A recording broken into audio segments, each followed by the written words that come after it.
Because I'm very optimistic. I'm going to the president today. I'm President Kampala and all other offices.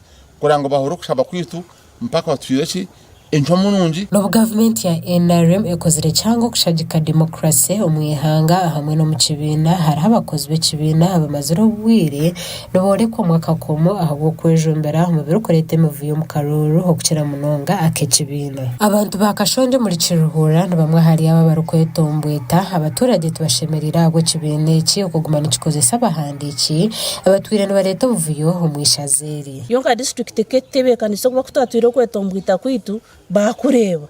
bahindura godeni baturetera Cletus yatandaka kuhereza na nabandi abasike journalist list eje kuyashira mu kashonji sub county barukuza ku training abana kubahereza registers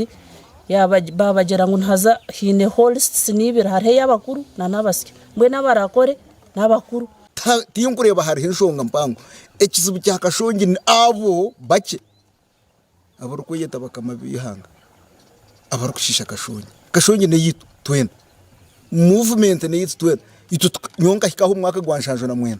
ngo umuntu ayizire nyumwa abazi nakugira ati nyuka kashonji ninjimanye kujikukiza Katura Felix owabireho kansara we Gombora ya Kitura yayereko kutangara ahawe mirenge barukozesa okuronda bebembezi hekiriyo nikireto buzubu konka ni ntangara kureba ngo emihanda eyekoresa bakaronda cya person wa sero wa movement baronda cya person we Gombora wa movement konka hati nikikutangaza aba bakozi bona bakoreta muvuyo mu NRM ne barondwa tutakumanya yibakuruga kandi enchikwezo zona nko kunazi bagambire mitendera yazo ekabire riyo kutebekanisa NRM kuzarwa kurugaha cyane niyenda kubagambira kashonji yaza kubusasingo abo kwati betugumisirizo bucweka hata ubusasingo tukuza kubugumisiriza jiyari kwato kubasa kunjira ngo wakozere nshobe agumize munajikora naita NRM ninga nita kashonji aburu banjana baratahari tubendera na Gordon Old Registrar we Gombora ya kashonji ahawe mukore mibi mai nuwo plana nuwo mushumo wo kutangaza nuwo ineko byo kutangaza kandi nuwo urkwanga buri muntu wena bamuyeho bateko any other person who is impartial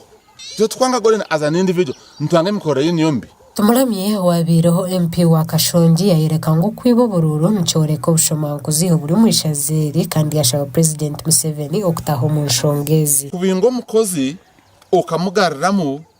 it is a sign eyoburu bwenguzi kandi shisha pata NRM pata government NRM ekazomushaka chanana na gumwe kurwansa obwibwa karuru tokwasa kibibiri kumna gumwe ukakibibiri kuna mkaga ukakibibira abana gumwe bakakubinga bakagarama it is really bad twe ntukunda NRM tukajonka tujikoriremo tujisavendemo kandi tujagira kunganisha bangu our President Museveni and all leadership yihangeje